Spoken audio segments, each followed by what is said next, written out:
What's up, guys? Sean Gribbons here, real estate investor, real estate extraordinaire.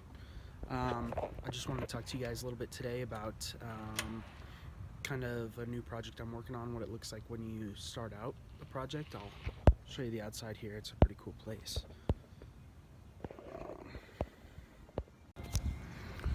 So basically, this is the outside, guys. It's cool. It's just a little duplex here out in Denver. Nice front yard. Not a bad place to live by any means. This is a suburb just to the west of Denver. So we're about 6 to 7 minutes from Denver, the city. We're just on the border, I guess you could say. But come on in. This is the right unit of this duplex that we purchased. And as you can see, they're honestly not too bad. They're like pretty clean.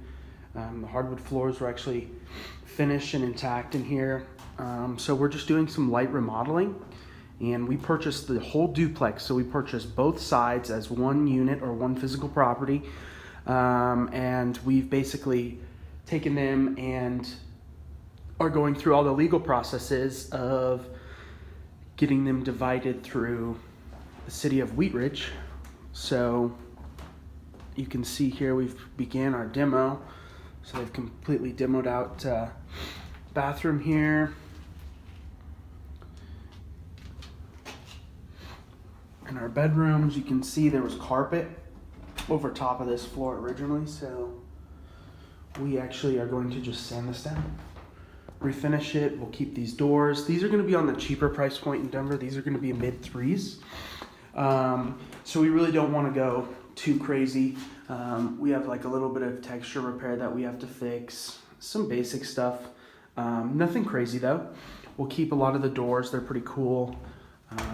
We like to reuse as much stuff as possible as we can to save money, and you know, a lot of people like kind of reusing and saving cool stuff that we find. So we're actually going to resave these cabinets here. We'll get a new stove that will go there. This wall we ripped out, it's a non-structural wall, so when you guys are looking in your flips, you need a good contractor who will be able to tell you if it's a structural wall or not, because if it's not a structural wall, it's super easy to do. Really nice open model projects. This was actually a third garage, this was a garage converted into a third bedroom. So this room had some water damage. Some water was coming in from the front.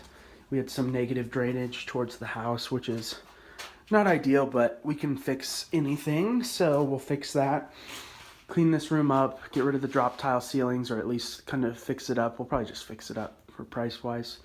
And paint everything, turn around and sell them. So they're pretty cool. And really the coolest thing about this property is the backyard is humongous.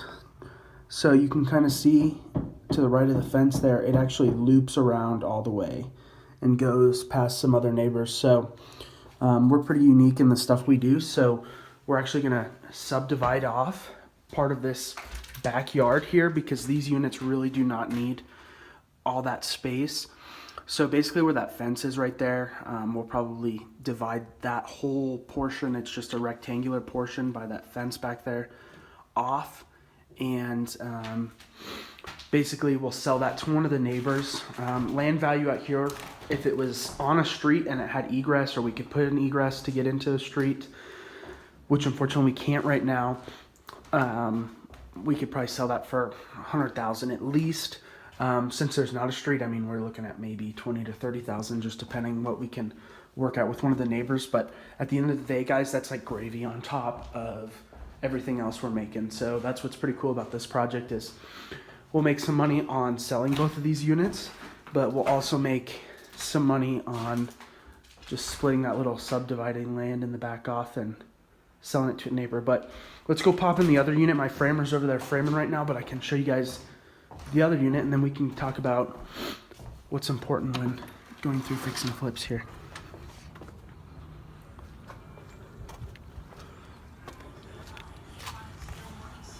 This unit has a garage. We're building a laundry room there. Walk into here. There was a handicapped person here, so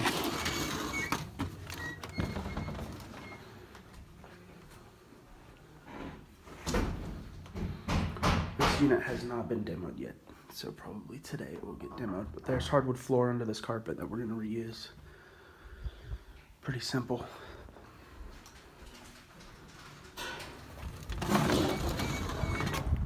We'll get rid of these metal grates off the front of the house. All those will be torn down. And then we'll probably just paint the front a little bit, do a little bit of landscaping. The yards really aren't too bad. Just clean them up just a little bit. All right, guys, but we'll come back in here. It's warmer. It's a little cold out here in Denver today. So basically, guys, I also want to talk to you about what some of the first steps of buying, finding, I guess you could say buying the flip, and then actually putting a plan in action of renovating and getting it sold after you've renovated it. It's a lot of steps. A lot of people don't realize what they're getting into. First and foremost, if you're even going to think about getting into this business, you really need to have a good understanding of what everything costs. One, two, you need to have an excellent understanding of every fee and cost associated with buying, flipping, and selling properties of this nature. Now, first, let's talk about markets. If you're not in a good market, nothing's going to work for you. I'm in Denver. I'm in a pretty stable market. In the past 3 years, we've had over 150,000 people move into the state, and we're talking about a metro area that's literally 4 million people. So we've had a significant amount of growth come into the city. There's all these apartments going up left and right. We've got what's called construction defect laws in effect. So people like myself can't necessarily go in and take a lot of these condo units and turn them into single family residences or build single family residence condos because there's so much, I'll just say it like this, it's very easy for homeowners and homeowners associations to find ways to sue builders. The Colorado legislature has made it extremely easy, and there's many big lawyers in town who have made most, if not a good portion of their money in suing builders.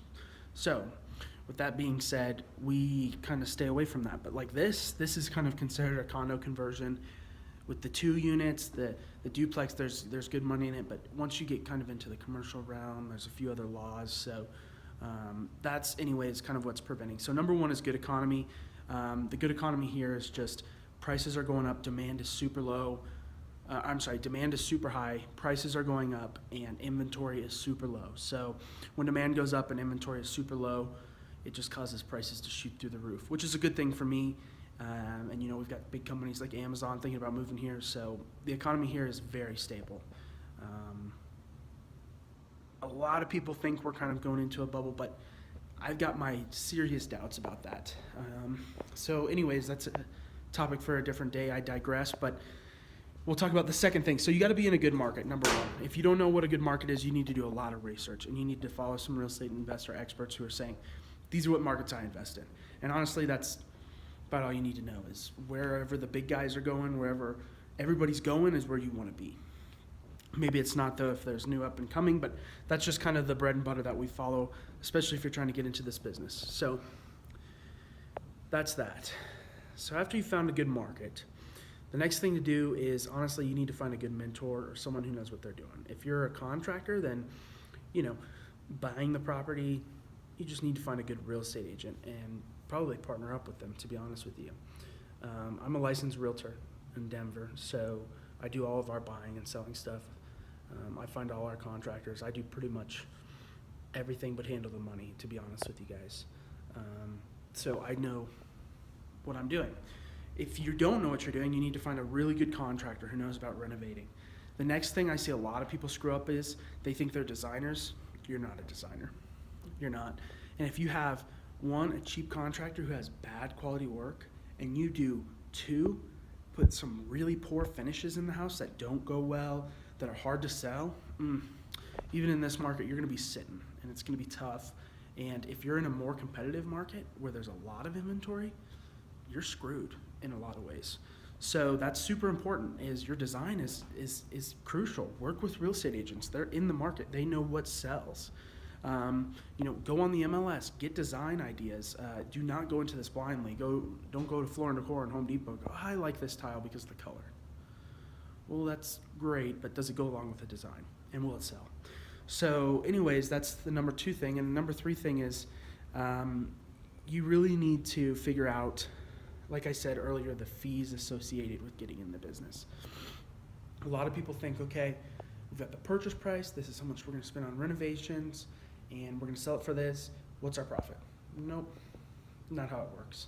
You're going to pay closing costs up front. You're probably going to have to pay title insurance, possibly, depending on how you're buying the house. You may have to pay loan points up front, depending on how you're getting the money.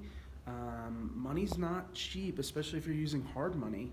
So, a lot of people are paying 2 points up front. And like on this property, which was a $420,000 acquisition, that's, $4,200. So, I'm sorry, $8,400 since it's 2 points. So you're paying that up front at closing, out of pocket. That's not, goes into the deal, we break off that at the end. No, that's up front. You're out that money. The other thing is we're paying interest-only payments every single month. So that means that our notes on a year, mortgages on a year, so it's at, it could be anywhere from 8 to 15. I've seen 17% for hard money if you're new. So if you're not calculating these things, you're going to go broke so fast. I mean, it's not even funny. So calculating the fees associated, and that's the buying fees.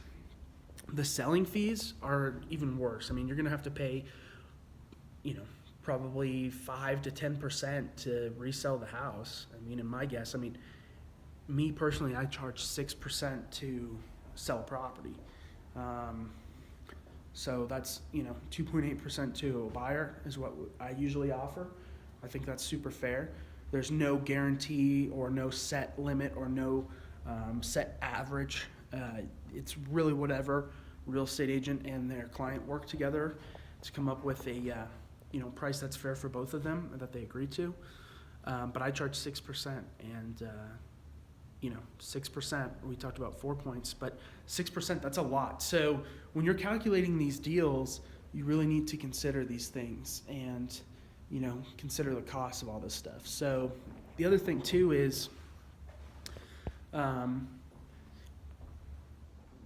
these costs, you really got to have some cash in the bank. Now you can do what I've done, and I've managed to do all of these with zero money out of my own pocket. Other than paying for my sign to list, putting a website up, paying for pictures, that sort of thing, doing the selling, paying for all that stuff. But I've taken zero money out of my pocket and paid to do these flips.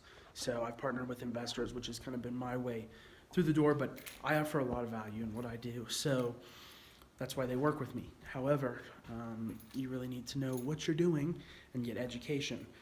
A lot of people use fortune builders. That's what my people used. It's like 40 or 50 grand, I think, but great program. So something to keep in mind. But those are just a few tips just to get you started, guys. I'll give you a quick rule that we all kind of use, and then I'll kind of sign off here and let you guys check out some of my other videos. Please like and subscribe. But the little rule is there's a rule called the 70% rule. So you have your property that you're trying to purchase. It's a quick rule of thumb. For instance, so let's say you've got a house that will resell. Now you need to find what's called the ARV, the after repair value. That's the most important thing, first off, when you're looking for buying a house. What will it resell for? That's what base all your calculations on, right? And what are you buying it for? And the repairs. But anyways, this little rule, basically you take the after repair value and you times that by 70%. So $100,000 we'll use as our example as the after repair value. That means that $70,000 is the absolute most that I would pay for that property. That gives me some room to do my repairs and stuff, but honestly that's pretty tight. So most people use 65% because that gives them 5% to do their repairs with. A lot of people use 60%. Depends your market too. If your margins have to shorten to get you more deals, our margins have had to shorten a little bit. It's so competitive out here. Most of the houses we buy have 10, 15 bids on them that I have to call up people and, rock and roll on the phone and sell the crap out of myself and sell the crap out of my people in order to get that deal done. But I get the deal done. So just a few things to think about, guys. But like, subscribe. Love to talk to you more and share more of my real estate expertise. See ya.